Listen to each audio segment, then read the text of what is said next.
नमस्कार, हरि किरण news channel में आपका स्वागत है।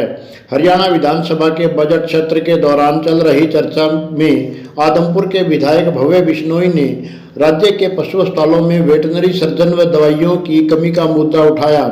विधायक का कहना है कि दवाइयों की कमी, वेटनरी सर्जन न होने व अन्य कारणों के चलते किसानों की पशुओं की कई बार मौत भी हो जाती है, जो किसान के लिए बहुत बड़ी आर्थिक क्षति है। सुनिए विधायक ने विधानसभा में क्या कहा। अध्यक्ष महोदय, भारत के यशस्वी प्रधानमंत्री श्री नरेंद्र मोदी जी ने भारत के अन्नदाता के जीवन स्तर को सुधारने के अनेकों सकारात्मक कदम उठाए हैं और हमारी राज्य सरकार ने भी पशुपालन को बढ़ावा देकर इस दिशा में अपना योगदान सुनिश्चित किया है। विशेष रूप से गरीब, भूमिहीन और सीमांत किसान पशुपालन के माध्यम से अपनी आय को बढ़ा सकता है। परंतु अध्यक्ष महोदय, दुर्भाग्यपूर्ण हमारी सरकार की अच्छी नीयत और नीति के बावजूद पर्याप्त और प्रभावी इलाज न मिलने के कारण बड़ी संख्या में पशुधन की मौत हो रही है। उदाहरण के तौर पर जनवरी के महीने में आदमपुर के बासमंद गांव के अंदर 15 दिन के अंदर 150 से ज्यादा भैंस और कटड़ों की मौत हुई। असंध के मानपुरा गांव में एक सप्ताह के अंदर 30 पशुओं की मौत हुई। सिरसा के 3 गांवों में 24 घंटे के अंदर 24 पशुओं की मौत हुई। इस प्रकार से अन्य इलाकों में भी अनेकों उदाहरण हम प्राप्त कर सकते हैं। महोदय, हरियाणा की सरकारी पशु अस्पतालों में डॉक्टर, सर्जन, गायनेकोलॉजिस्ट, VLDA, दवाइयां एवं अन्य चिकित्सा उपकरणों का भी अभाव है।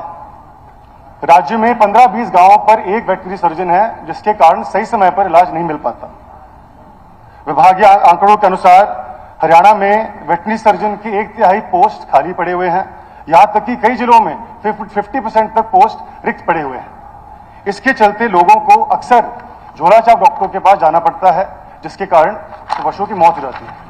2 से 3 लाख तक की भैंस इलाज से वंचित रहने के कारण अगर यदि उसका मौत होती है तो किसान और पशुपालकों को भारी आर्थिक हानि से पहुंचता है। हाल ही में ग्रुप सी में 729 नए VLDA की भर्ती की गई थी, जो कि हमारी सरकार की बहुत अच्छी प्रणाली है। लेकिन अध्यक्ष महोदय, मैं आपके माध्यम से माननीय मंत्री जी से सवाल पूछना चाहता हूं कि रिक्त पदों पर वेटरनरी डॉक्टर, सर्जन, VLDA और गायनेकोलॉजिस्ट की भर्ती कब तक हो पाएंगी और पशु अस्पतालों में पर्याप्त मात्रा में दवाइयां और अन्य उपकरण कब तक उपलब्ध हो पाएंगे? धन्यवाद। अध्यक्ष महोदय, माननीय सदस्य ने सही कहा है कि किसान के लिए पशुधन सबसे बड़ी वह है, उसकी स्वास्थ्य की देखभाल करना सरकार की जिम्मेदारी है। और इसीलिए पिछले हफ्ते ही हमने 700 VLDA की नई भर्ती की है और इस वक्त जो हमारी सैंक्शन स्ट्रेंथ है 3059 VLDA में से 2937 हमारे पास भरी हुई है, सिर्फ 122 खाली है। डॉक्टर की कमी थोड़ी सी है, वो हमने रिक्वेशन भेज रखी है, आ जाएगी। इसके अलावा भी हमने 25 तारीख को हम 70 मोबाइल वैन चला रहे हैं, कॉल सेंटर 1 होगा और उस वैन से जो फार्मर की पशु बीमार होगा घर में जाकर के डॉक्टर दवाई और वेटरनरी सर्जन से घर में जाएगा। हम खुद मॉनिटर करेंगे कि कितनी देर में जाकर के उसका इलाज हुआ है, ये भी देखेंगे, फार्मर से पूछेंगे कि वो संतुष्ट है कि नहीं है। इसके अलावा माननीय सदस्य ने बताया कि इनके पशुओं की मौत हुई। हरियाणा में पशु बीमा योजना है और 100 रुपये में 200 रुपये में हम बीमा करते हैं। 62 सब देश में सबसे ज्यादा 10-11 लाख के आसपास बीमा पशुओं का हमारे यहाँ हुआ है। 60 करोड़ रुपए से ज्यादा की मुआवजा राशि हमने पशुपालकों को दी है।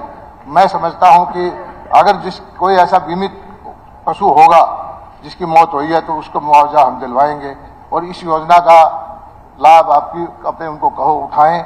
और जो SC कैटेगरी के भाई हैं उनका पशु का हम फ्री में बीमा कराते हैं। तो पशुपालकों के लिए बहुत सारा काम करने की सरकार की दवाइयां भी हमने रिक्वेशन कर दी है कि अब जो अगले 100 करोड़ रुपए की दवाइयां हम जो खरीदने का हमारी रेट कॉन्टेक्ट करने की योजना है। धन्यवाद अध्यक्ष महोदय। मंत्री जी ने बीमा का जिक्र किया तो मैं आपके माध्यम से पशुपालन और डेयरी विभाग से प्रार्थना करना चाहता हूं कि पशु का बीमा उसके कीमत के अनुसार हो। आज यदि भैंस 2 लाख की हो, 20 लाख की, तो पशुपालक को 60,000 बीमा मिलता है। गाड़ी हम खरीदते हैं तो मारुति का कम, मर्सिडीज का ज्यादा बीमा मिलता है।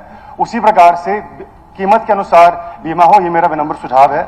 साथ ही अध्यक्ष महोदय, भेड़ और बकरी चराने वाले सबसे कमजोर और गरीब होते हैं और यदि भेड़ या बकरी को बीमारी पड़ती है तो झुंड के झुंड इकट्ठे मर जाते हैं। वर्तमान में कोई प्रावधान बीमा का नहीं है, तो मेरी आपके माध्यम से कोई सप्लीमेंट्री क्वेश्चन नहीं है, नंबर सुझाव है कि भेड़ और बकरी का पर भी बीमा हमारे किसानों पशुपालकों को मिले। आपका बहुत